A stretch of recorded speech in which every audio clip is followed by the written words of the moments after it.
Dad's office. Oh, thank you.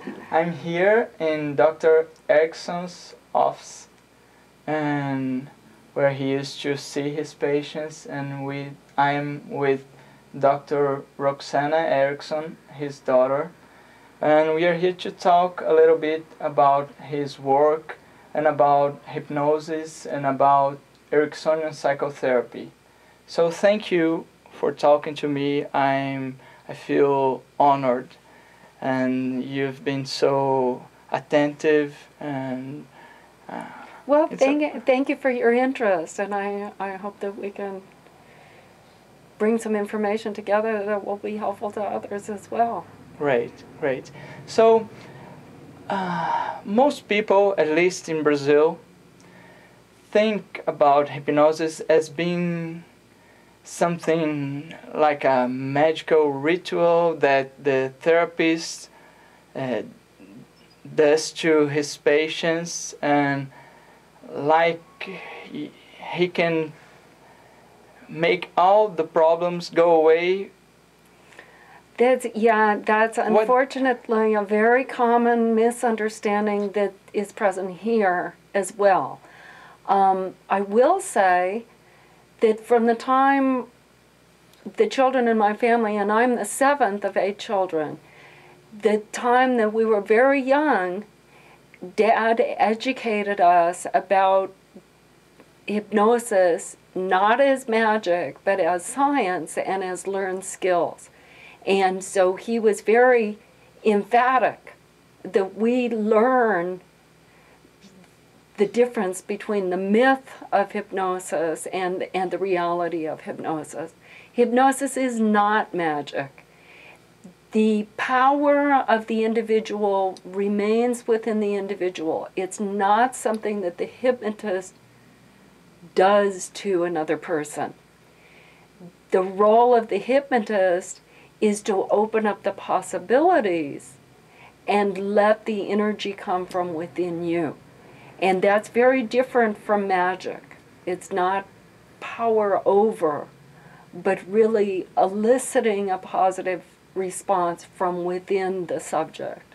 I see. And why do you think that so many people that work with hypnosis makes it it seems like they like that people think that they are magicians? Yes. Why? Because if the patient expects to be cured, expects to change the behavior, that expectation is a powerful tool to help the change in behavior. So for example, if someone comes and they say, oh, I have a fear of heights, I want you to hypnotize me and make that fear go away. If I was working with that patient, I would not support that conversation because I'm not going to make it go away. Okay. But many hypnotists, they accept that viewpoint and they use it in a positive way. The expectation that the fear will go away, the expectation that change is about to happen, the expectation that something that we don't fully understand is taking place. Those are good things. See. And so you can't really say that my need to be a little more cognitively accurate is any better than the clinician, the psychologist who wants to use that energy to help heal the patient. There's no right and there's no wrong. It's a matter of knowing your own individual style. But as a professional, you have to know what works for you. And for me, it does not work to act like this is magic. I want clarification that, no, this isn't magic. I see. And what do you think is the role of hypnosis in therapy? Why someone should use hypnosis? Well, from the Ericksonian perspective, Yep. first you start with the understanding that every person has a conscious mind and an unconscious mind. The unconscious mind is where change takes place. The conscious mind is your understanding, your ability to talk, your volition, your will, your choices. But your unconscious mind is a powerful driver of what direction you're going in. Hypnosis gives you an window, an opportunity to communicate with the unconscious mind and mobilize unconscious resources. The concept of the way hypnosis fits into therapy is that through hypnosis, you can access the unconscious mind, and the unconscious mind is then more available or mobilized to go out and seek resources that will help overcome whatever the presenting problems are. Part of the Ericksonian perspective is that there is a natural tendency, a natural drive in the direction of health and well-being. And by using hypnosis, you can accelerate that unconscious search for resources, and then trust the individual to put those resources together and move forward in that journey towards health and well-being. When I see there are some people that want to learn Ericksonian hypnosis as a way to treat patients to do things. To trick them. Yeah, to trick them. Like Dr. Erickson's had developed some techniques to trick people, to make them do things he wanted them to do. And I don't see his work that way. Well, the first thing that you have to understand is we're starting from a position that there is a natural drive towards health. Yep. Okay. The second thing is that the hypnotist does not have power over the other person. The hypnotist can mobilize resources, can elicit resources from within. So by eliciting these resources, the individual then has the opportunity to move forward. A third premise about Ericksonian approaches is that we cannot understand on a conscious level or a cognitive level all of the things that we would like to believe that we can understand. And so when Dad gave homework assignments, say go climb Squaw Peak or something like that, maybe some arduous task, he was mobilized, he was offering a suggestion that would mobilize unconscious resources.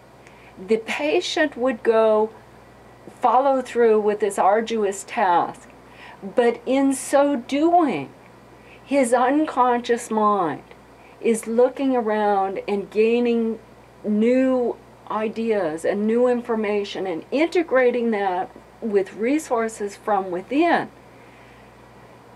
And then coming through further along on that path towards health and well-being.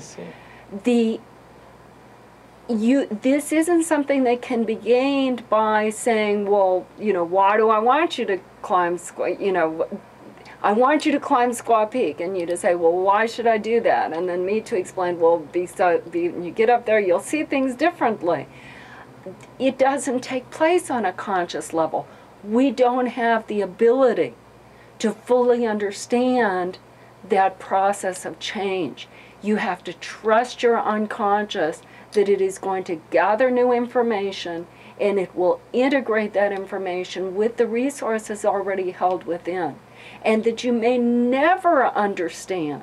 Maybe you'll understand, oh, I climbed Squaw Peak and things just look different. But maybe you'll climb Squaw Peak and come home and feel, gosh, that was a lot of hard work and I feel really exhausted. And then the next day think, well, you know, I had this problem and it really doesn't seem like that much of a problem anymore.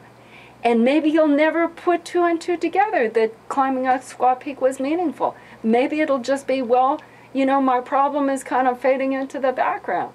And, you know, and that's okay. That's what Ericksonian therapy is about, is mobilizing those resources in the direction of health. And it doesn't matter that the patient doesn't understand. See. And would you say that the Ericksonian approach is much more than hypnosis?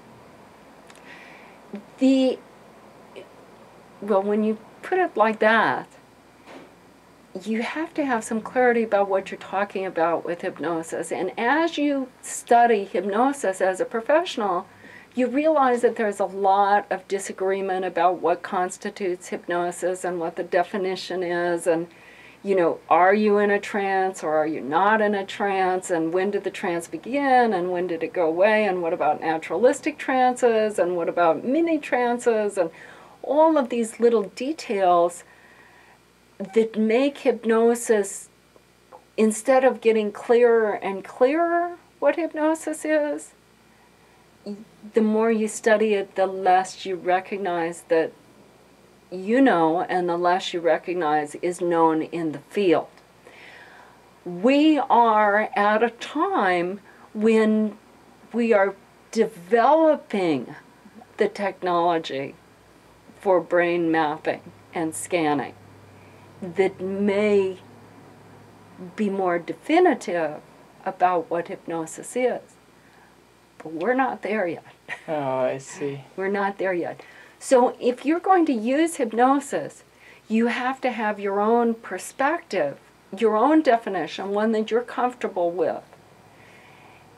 And you have to make peace with this whole group of professionals, and each one has a definition that's a little different from the next guy, from the next respectable, learned professional's viewpoint. But you have to find the one that fits for you. And then with that information, you can integrate it into therapy. And the definition I use has to do with opening the unconscious, or making the unconscious resources more available, opening up the opportunity for an unconscious search. I see. And what do you think is the importance of your dad's work to the psychotherapy field? Well, there's a number of things that he brought to psychotherapy that are distinct from the standards that were practiced at the time. I think when you look at the larger historical picture, that in the years just before and during and just after World War II, that there was major changes taking place in the field. Prior to that, Freud's viewpoints and those who came after Freud had a very strong, you know, they were the ones who started the whole field. And then around World War II, there started a broad re-examination of the way psychotherapy is practiced and how much of it do we lean on Freud and how much of it do we break away. And so Dad was one of a whole group of highly intellectual professionals who recognized the time and the need to break away from the directions of Freud. Now, when you look at all those different therapeutic approaches, the cognitive, the behavioral, humanistic, and the others that came along in that era, there are several things that make Dad's work very unique and different from them. And one of them is this viewpoint of the role of the unconscious mind, and the use of hypnosis to access those internal resources. That's one of the things that makes his work distinctly different from the other cohorts, the other intellects that were breaking away in their own way. Now, one of the other things that makes him distinctly different is his perspective that you're not going to be able to understand all these things on a conscious level, on a cognitive level. And so don't even spend a lot of time and energy trying to work it out. You're not going to be able to do that. So his perspective that let's move in the present and future direction, okay, and not even worry about the insight or the aha or the understanding of what made these things be a problem in the first place. But just let's leave that behind and move forward in a positive direction. And so we've got a couple of things here. One is that you're not going to understand. Two is that you've got this vast unconscious reservoir with a lot of information and tools in it. Three is you have a natural drive to go in the direction of health and well-being, so you can trust your unconscious resources to be out there seeking information and putting those new pieces of information together, and it will propel you in a direction of health and well-being. And then, of course, is the future orientation that he was present in future orientation. He did not neglect the past, and there were some patients that you had to go back and address traumatic issues or difficult issues or problems. He did do that, but it wasn't his starting place. His starting place was to envision a better, a stronger, a healthier future than is current at this moment in time. So he started in the future direction and only went back to the past, whereas many other therapies, listen to what the problem is and then go back, then seek to better understand the origins of the problem. He didn't believe that was possible, useful, helpful, or accurate. I see. And how did he used to teach hypnosis to you, to your sisters? How was that? To the family members? Yeah. Okay.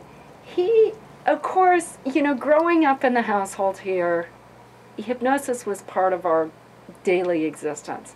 And we had to have we had to be able to speak intelligently about hypnosis. And when we'd see the cartoons and Bugs Bunny is like, I'm putting you under my power, we had to be able to recognize that that's inaccurate when we were really quite young kids. Okay. We would sit around, as a family and comment about various aspects of trance. So that was kind of our ambiance of what, of conversation, that took place in the household. Formal teaching, and so all of that is part of the informal teaching of hypnosis. If we expressed interest in something, he would encourage us to pursue our exploration of that. But in terms of formal trance teaching, he didn't really work with us until we were old enough to really ask him and say, I want to learn something. And then and with me, I can talk about myself. When I was about 10 years old, one of my sister-in-laws, who resided in Phoenix at the time, she had her first baby. She was a young, very young mother. And she had decided that she wanted to have her childbirth at home using hypnosis as the only analgesic. And so she was coming in, that's Lillian, she was coming in and working with Dad in the office with the door shut, and I don't know what was being communicated. And I'm a little kid out there thinking, well, someday I'm going to grow up and I'm going to have babies and, you know, I'd like to learn what's going on, you know, in this. And so I approached him and told him, you know, I want to learn, you know, teach me. And so he gave me this big interview, well, why do you want to learn? And I'm like, well, when I have my babies, like, you know, I want to use hypnosis like Lillian's doing. You know, I admired my sister-in-law a lot. And so he took that as a, okay, I was, you know, after interviewing me, he took that as a opening that I was willing, it was time for me to begin a more formal approach to learning hypnosis. And so the office was in the home. It wasn't at this office, it was at the 32 West Cypress, which was where we resided before. And at that location, the living room was the waiting room. And so the patients were there, and we had more contact with the patients. And one of the things that Dad always liked to do was he always liked, when he had a patient, especially if they had some sort of fear or trepidation, he would like, well, I'll show you, I'll show you that hypnosis is nothing to be feared. And then he'd call his wife, or he'd call one of his children in and say, would you like to watch while I use hypnosis on my child? You know, so the subject, the patient, would have this opportunity to view the hypnotic trance induction, and then and ask questions to the family member, and then the family member was excused from the office, and Dad would continue work with the patient. So he started using me quite regularly at that time to call me in. He would do a trance induction, and he started, as he frequently does, with the hand levitation induction. I never liked that one. Okay, that was not a good fit for me. Okay. As a subject, you mean? Or as a subject or as an operator? That's not a good fit for my personality. But he would, but Dad liked, that was one of his favorites. Yeah. So he started by, teaching the hand levitation, and I was able to dissociate and stand, and stand. He always worked with me standing. I never sat. I could stand, in a dissociated state for hours. For hours I could do that.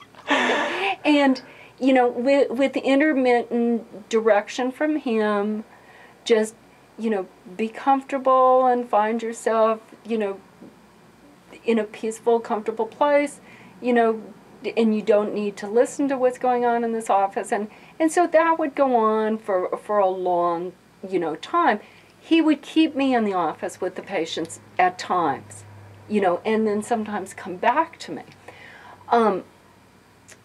But eventually, he, I don't know, I don't even remember if I said anything to him or didn't say anything to him, but he started using additional different techniques with me. And the one that he used with me most frequently was a confusion technique, which, I start getting confused.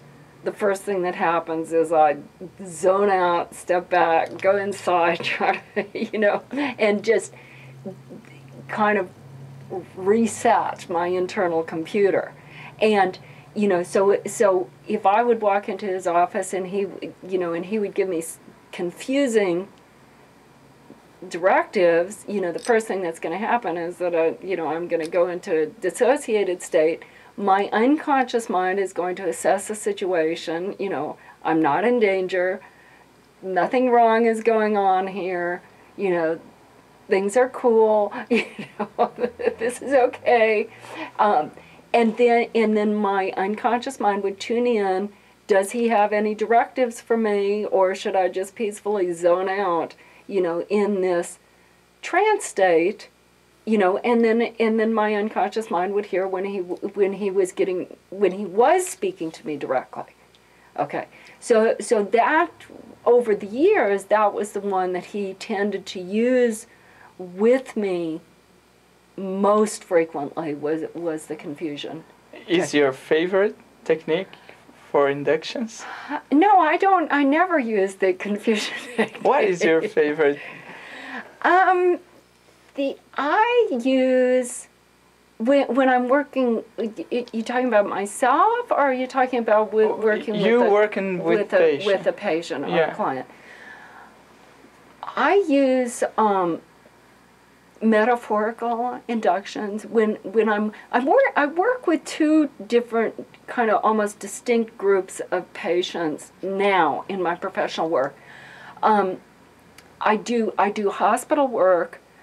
I work with patients who have serious pain problems, and that's always been of interest to me. When I work with a patient who's struggling with pain management, I believe that they've already gone through the initial steps of readiness for the hypnotic experience, and so just launching right into some metaphorical information of transformation of the symptoms, they're ready, and their unconscious mind is seeking that information. And so that's with that population, that's the direction that I tend to go, is to go straight to the metaphorical suggestions that reinforce the physiology that is going to assist this patient in finding some degree of comfort. But would you do any kind of formal induction, or just the conversational? Conversational. Indirect conversational. Oh, I see. Is my most frequently used approach. Now, since I went back to school and getting my degree as a counselor, I'm seeing more of the psychotherapy type patient who comes to the office and has the expectation that I'm going to do hypnosis and take their problems away. And so I'm now working with a group of patients that's different than those that I have become comfortable and habitual with. And so I'm using now, it's a combination of teaching self-hypnotic techniques and using imagination to elicit some of these hypnotic responses, which to me, the hypnotic response is the unconscious search for resources that can be integrated with the existent knowledge, and then the unconscious mind will put it together so that there will be movement in the direction of health. I see. So I can intentionally mobilize movement in the direction, of comfort. Now, I see. Using a more formal hypnotic trance than I have typically done.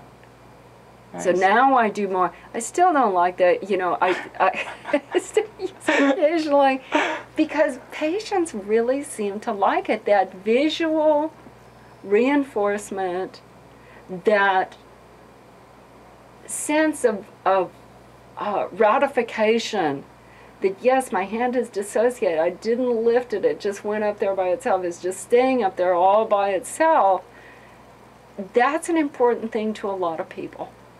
And so there, it is a valuable technique, but as I said, it's not my favorite. My favorite is putting more of the awareness of being in charge onto the subject and letting them gradually learn more and more techniques in their own language. So I'm much more cognitive than my dad ever was. I see. There are some interesting stories about your dad and some of your brothers. I can remember one that your daddy was talking to one of your brothers, and from time to time he wanted to give him the car keys. Do you remember that story? I'm not sure that I remember but, this.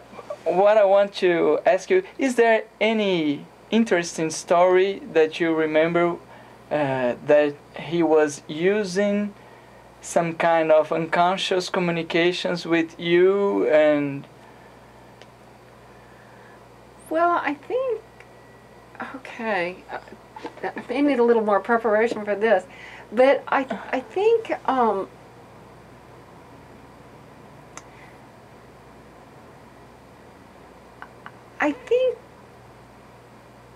let me just tell you one little story about when Dad was handicapped by polio, and he walked with a cane, and he always took an afternoon nap. And when we were very small kids, we had the job of, he would lie down for a nap, and we'd go in, and he usually had the comic books or cartoons in there. So we'd go in, and he'd be lying down in the bed laughing, and and my little sister Christy and I would go in and read cartoons with him or whatever. But then when he was getting ready to get up and go back, to see patients again, we would put his shoes on for him.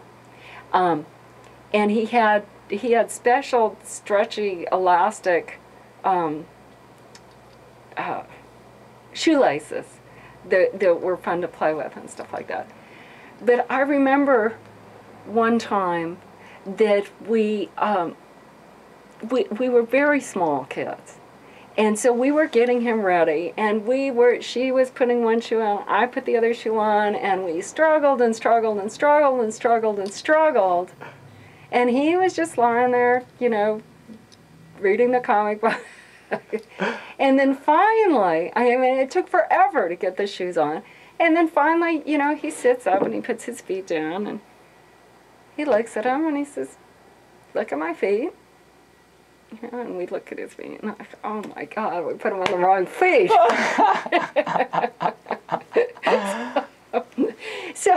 So he, so he lays back down, and we, take him off and switch shoes and start over again.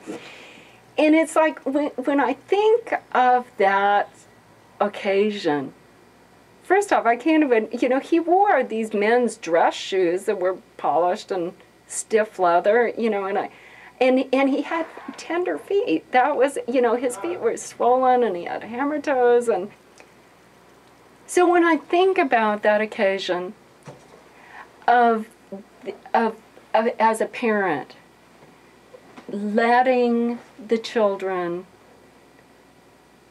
follow through with their actions, and I think about how tender his feet were, because now I'm a nurse, I'm a healthcare professional. I know that when people's feet are swollen, that they're tender, and they're sensitive, and you don't want to be rammed into a shoe that's ill-fitting, much less for the wrong foot. And the way that he just sat back, and as a parent, let us make that discovery in our own time, in our own way, that the power of that indirect teaching was totally profound to me. Something far beyond that I ever could have learned.